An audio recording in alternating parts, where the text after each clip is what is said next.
ওম শান্তি 27 ছেপ্টেম্বৰ 2021 বৰ্ষ প্ৰাতঃ মুৰলী বাবাৰ মহাবাক্য।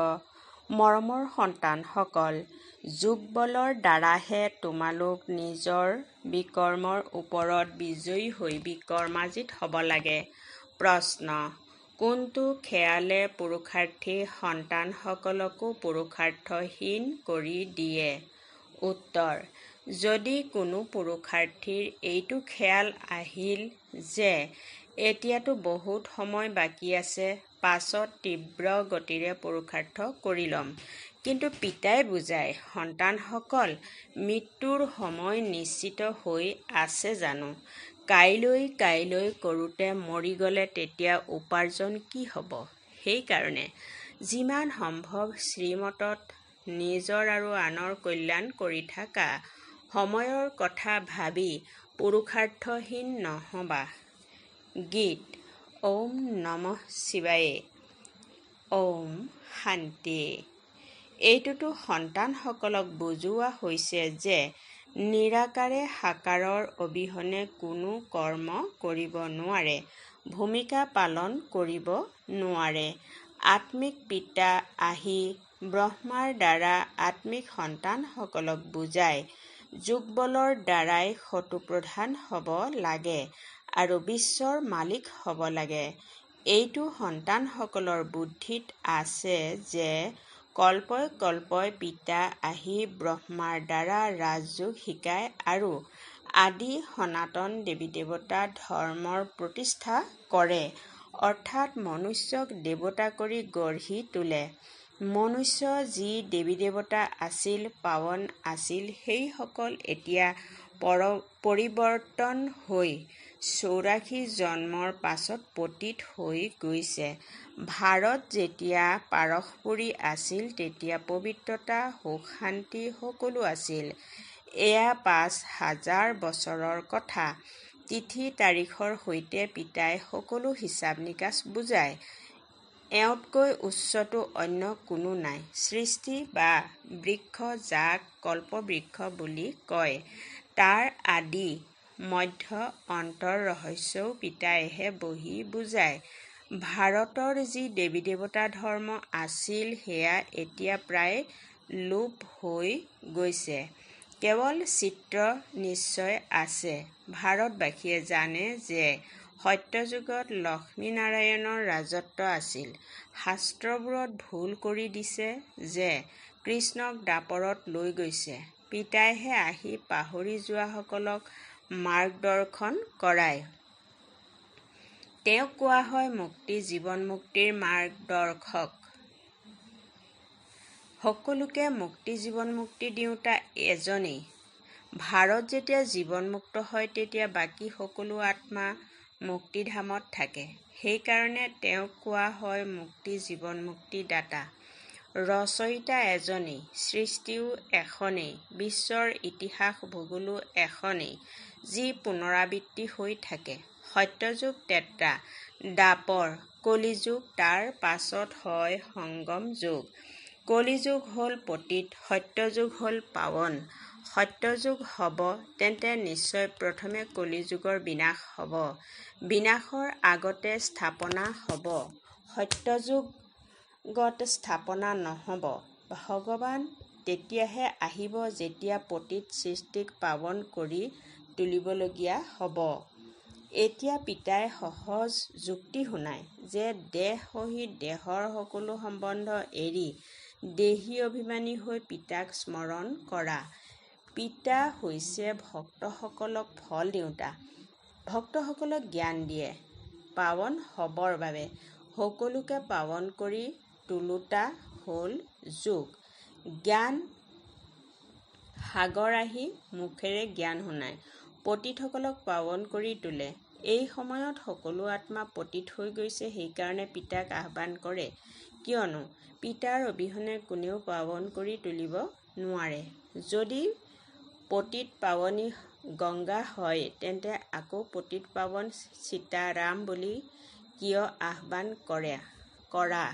বুদ্ধিয়ে কয় যে পৰমপিতা পৰমাত্মা নিশ্চয় আকৌ নতুন সৃষ্টিৰ স্থাপনা আৰু পুৰণি সৃষ্টিৰ বিনাশৰ কাৰণে আহিব।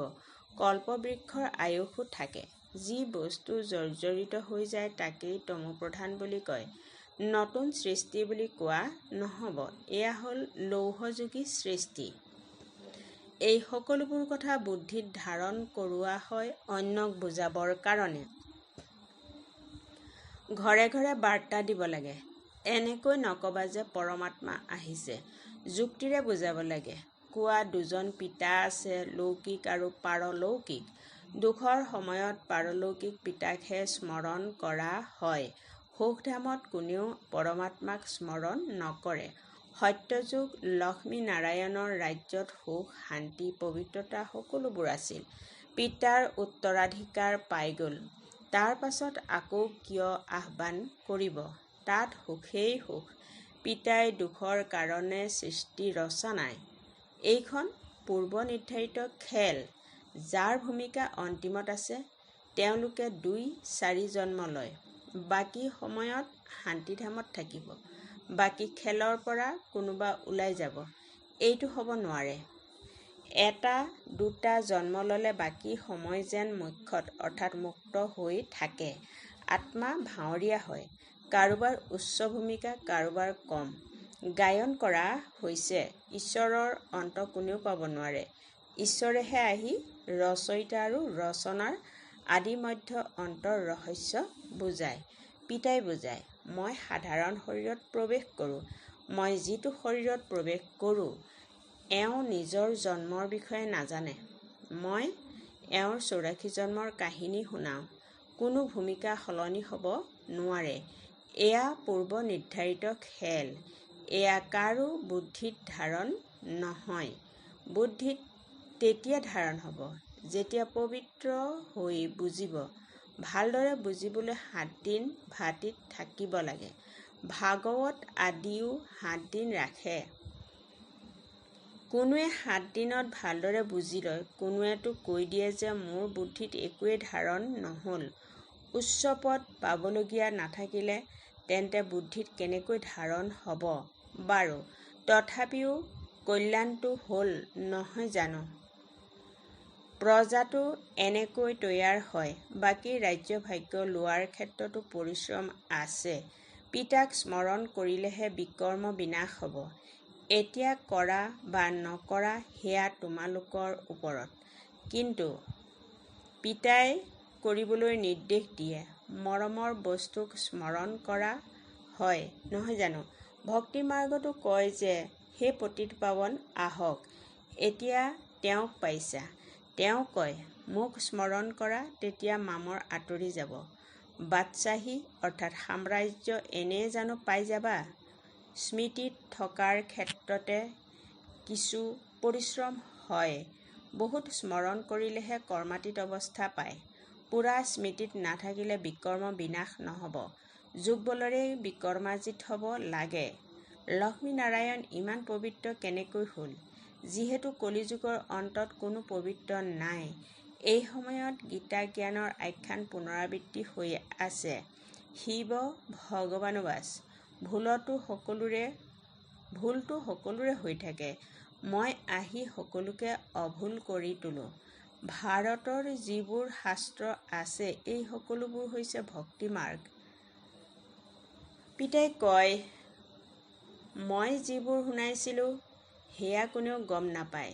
যিসকলে মোৰ দ্বাৰা শুনিলে তেওঁলোকে ২১ জন্মৰ প্ৰাৰব্ধ পালে। পুনৰ জ্ঞান প্ৰায় লোপ হৈ যায়। তোমালোকেই চক্ৰ পৰিক্ৰমা লগাই পুনৰ এই জ্ঞান শুনি আছা। তোমালোকে জানা যে আমি মনুষ্যৰ পৰা দেৱতা কৰি তোলাৰ পুলি ৰোপণ কৰি আছোঁ। এয়া হৈছে দৈৱী বৃক্ষৰ পুলি। তেওঁলোকেতো সেই বৃক্ষৰ কলম লগাই থাকে। পিতাই আহি পাৰ্থক্য শুনায়। তোমালোকে দেখুওৱা যে তেওঁলোকৰ কি পৰিকল্পনা। তোমালোকৰ কি পৰিকল্পনা? তেওঁলোকে পৰিয়াল পৰিকল্পনা কৰে যে জনসংখ্যা যাতে বৃদ্ধি নহয়। পিতাইতো বহুত ভাল কথা শুনায় যে অনেক ধৰ্ম বিনাশ হৈ যাব আৰু দেৱী দেৱতা ধৰ্মৰ পৰিয়াল প্ৰতিষ্ঠা হৈ যাব। সত্যযুগত এটাই আদি সনাতন দেৱী দেৱতা ধৰ্মৰ পৰিয়াল আছিল আৰু অনেক পৰিয়াল নাছিলেই। এই সমাজত ভাৰতত চোৱা কিমান পৰিয়াল আছে। গুজৰাটী পৰিয়াল, শিখ পৰিয়াল, বাস্তৱত ভাৰতৰ এটাই পৰিয়াল হোৱা উচিত। অনেক পৰিয়াল হ'লে নিশ্চয় সংঘাত হ'ব, আকৌ গৃহযুদ্ধ হৈ যায়। পৰিয়ালটো গৃহযুদ্ধ হৈ যায়।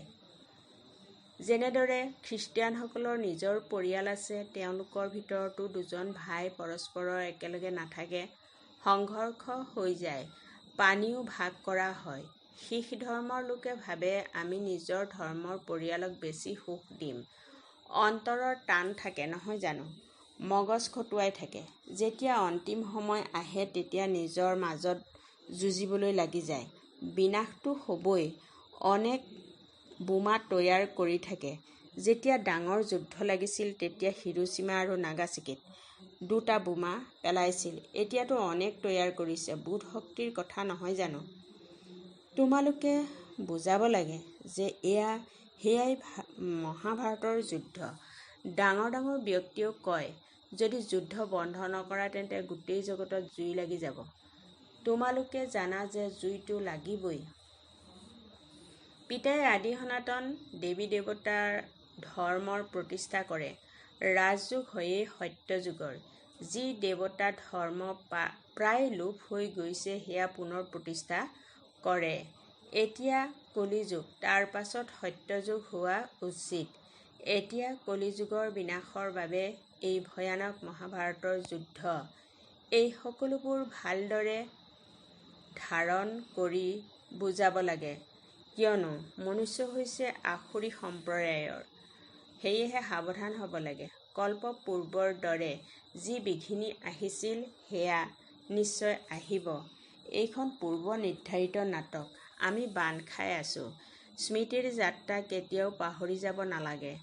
গীতো আছে নহয়, নিশাৰ পথিক ভাগৰি নপৰিবা। ইয়াৰ অৰ্থ কোনেও বুজিব নোৱাৰে। ৰাতি পুৰা হৈ এতিয়া দিন হ'ব। আধাকল্প পুৰা হ'ল, এতিয়া সুখ আৰম্ভ হ'ব। পিতাই মন্মনাভৱৰ অৰ্থাৎ নিজক আত্মা বুলি বুজি পৰমাত্মাক স্মৰণ কৰা অৰ্থও বুজাইছে। কেৱল গীতাত কৃষ্ণৰ নাম দি দিয়াৰ বাবে সেই শক্তি নাই। কৃষ্ণক কেতিয়াও সৰ্বশক্তিমান বুলি ক'ব নোৱাৰি। তেওঁতো পুৰা 84 জন্ম লয়। সেয়েহে গীতাত সেই শক্তি নাই। এতিয়া আমি সকলো মনুষ্য মাত্ৰ কল্যাণ কৰি আছো। যিসকল কল্যাণকাৰী হ'ব তেওঁলোকে উত্তৰাধিকাৰ লাভ কৰিব।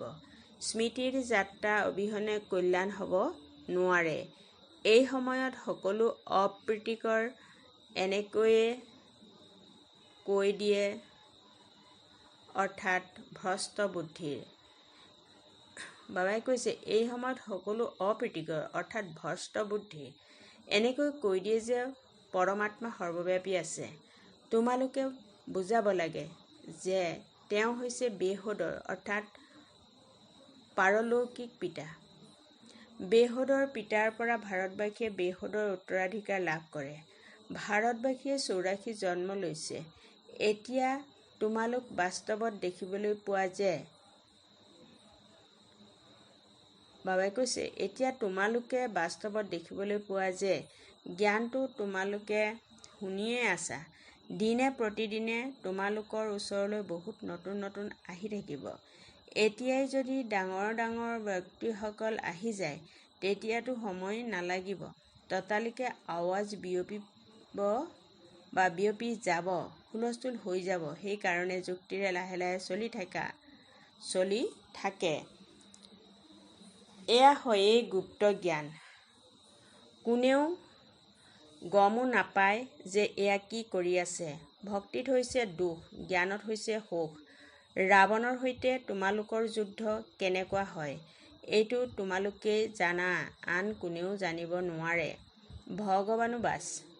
তমো প্ৰধানৰ পৰা সতো প্ৰধান হ'বলৈ হ'লে মোক স্মৰণ কৰা, তেতিয়া পাপ বিনাশ হৈ যাব। পবিত্ৰ হোৱা, তেতিয়া লগত লৈ যাম। মুক্তিতো সকলোৱে হ'ব পাৰে। বাবাই কৈছে মুক্তিটো সকলোৱে পাব, সকলো ৰাৱণ ৰাজ্যৰ পৰা মুক্ত হৈ যাব। তোমালোকে কোৱা যে আমি শিৱ শক্তি ব্ৰহ্মা কুমাৰ ব্ৰহ্মা কুমাৰীসকলেই স্বেচ্ছাচাৰী সৃষ্টি স্থাপনা কৰিম। পৰমপিতা পৰমাত্মাৰ শ্ৰীমতত কল্পপূৰ্বৰ দৰে ৫,০০০ বছৰ পূৰ্বে স্বেচ্ছাচাৰী সৃষ্টি আছিল। এইটো বুদ্ধিত ধাৰণ হ'ব লাগে। যেতিয়া মুখ্য কথা বুদ্ধিত ধাৰণ হ'ব তেতিয়া স্মৃতিৰ যাত্ৰাত থাকিব পাৰিবা। কোনোৱে ভাবে এতিয়া সময় বাকী আছে, পাছলৈ পুৰুষাৰ্থ কৰি ল'ম। কিন্তু মৃত্যুৰ নিয়ম আছে জানো? কালি যদি মৰি যোৱা, সেইবাবে এনেকৈ নাভাবিবা যে অন্তিমত তীব্ৰতাৰে পুৰুষাৰ্থ কৰি ল'ম। এইটো খেয়াল আৰুহে অৱনমিত কৰি দিব। যিমান সম্ভৱ পুৰুষাৰ্থ কৰি থাকা। শ্ৰীমতত প্ৰত্যেকেই নিজৰ কল্যাণ কৰিব লাগে। নিজক পৰীক্ষা কৰিব লাগে যে কিমান পিতাক স্মৰণ কৰোঁ আৰু কিমান পিতাৰ সেৱা কৰোঁ। পৰমাত্মাৰ আত্মিক সহায়কাৰী তোমালোক হোৱা নহয় জানো? তোমালোকে আত্মাসকলক উদ্ধাৰ কৰা। আত্মা পতিতৰ পৰা পাৱন কেনেকৈ হ'ব তাৰ মুক্তি শুনায়। কৃষ্ণক স্মৰণ কৰিলে বিকৰ্ম বিনাশ নহ'ব। তেওঁতো ৰাজকুমাৰ আছিল। তেওঁ প্ৰালব্ধ ভোগ কৰিলে। তেওঁৰ মহিমাৰো প্ৰয়োজন নাই। দেৱতাসকলৰ মহিমা কি কৰিব? অৱশ্যে হয়, জন্মদিনটো সকলোৱে পালন কৰে। এইটো গতানুগতিক কথা। বাকী তেওঁলোকে কি কৰিলে? চিৰিটো নামিয়েই থাকে। ভাল বা বেয়া মনুষ্যটো থাকে। প্ৰত্যেকৰে ভূমিকা নিজৰ নিজৰ। এয়া হ'ল বেহুদৰ কথা। মুখ্য ঠালঠেঙুলি গণনা কৰা হয়। বাকী পাতটো অনেক আছে। সেয়া তোমালোকে কিমানলৈকে গণনা কৰি থাকিবা? পিতাই বুজাই থাকে, সন্তানসকল পৰিশ্ৰম কৰা, সকলোকে পিতাৰ পৰিচয় দিয়া। তেতিয়া পিতাৰ সৈতে বুদ্ধিৰ যোগসূত্ৰ গঢ়ি উঠিব। পিতাই কয়, সকলোকে কোৱা, পবিত্ৰ হোৱা, তেতিয়া মুক্তিধামলৈ গুচি যাবা। জগতে জানো গম পায় যে মহাভাৰতৰ যুদ্ধৰ পৰা কি হ'ব? এয়া যজ্ঞ ৰচিছে, কিয়নো নতুন সৃষ্টি লাগে। আমাৰ যজ্ঞ পূৰা হ'লে তেতিয়া সকলো এই যজ্ঞত স্বাহা হ'ব, অৰ্থাৎ আহুতি যাব। ভাল বাৰু। অতি মৰমৰ কল্পৰ পাছত পুনৰাই লগ পোৱা সন্তানসকলৰ প্ৰতি মাতা পিতা বাপ দাদাৰ স্নেহপূৰ্ণ স্মৰণ আৰু সুপ্ৰভাত। আত্মিক পিতাৰ আত্মিক সন্তানসকলক নমস্কাৰ। ধাৰণাৰ বাবে মুখ্য সাৰ নম্বৰ ১। সঁচা সঁচা খোদাৰ অৰ্থাৎ ঈশ্বৰৰ সহায়কাৰী হৈ সকলো আত্মাক উদ্ধাৰ কৰাৰ সেৱা কৰিব লাগে। সকলোৰে কল্যাণ কৰিব লাগে। সকলোকে পিতাৰ পৰিচয় দিব লাগে। ২ নম্বৰ। আটাইতকৈ মৰমৰ বস্তুক অৰ্থাৎ পিতাক মৰমেৰে স্মৰণ কৰিব লাগে। পূৰ্ব নিৰ্ধাৰিত নাটকৰ ওপৰত অটল হৈ থাকিব লাগে। বিঘিনিবোৰলৈ ভয় কৰিব নালাগে। বৰদান: মই বোধৰ বোজাক সমাপ্ত কৰি প্ৰত্যক্ষ ফলৰ অনুভৱ কৰোঁতা বালক তথা মালিক হোৱা। বহলাই এনেদৰে কোৱা হৈছে, যেতিয়া কোনো প্ৰকাৰৰ মই বোধ জাগে তেতিয়া বোজা শিৰত আহি যায়। কিন্তু যেতিয়া পিতা আহি প্ৰস্তাৱ দি আছে যে সকলো বোজা মোক দি দিয়া, তোমালোকে কেৱল নাচা উৰা, তেন্তে আকৌ এইটো প্ৰশ্ন কিয় যে সেৱা কেনেকৈ হ'ব, ভাষণ কেনেকৈ দিম? তোমালোকে কেৱল নিমিত্ত বুলি বুজি সংযোগ শক্তি কুঞ্জৰ অৰ্থাৎ পাৱাৰ হাউচৰ লগত লগাই বহি যোৱা। নিৰাশ নহবা। তেতিয়া বাপদাদাই সকলো স্বতঃ কৰাই দিব। বালক তথা মালিক বুলি বুজি শ্ৰেষ্ঠ স্থিতিত স্থিত হৈ থাকা। তেতিয়া প্ৰত্যক্ষ ফলৰ অনুভূতি কৰি থাকিবা। শ্লোগান: জ্ঞান দানৰ লগতে গুণ দান কৰা, তেতিয়া সফলতা পাই থাকিবা। ওম শান্তি।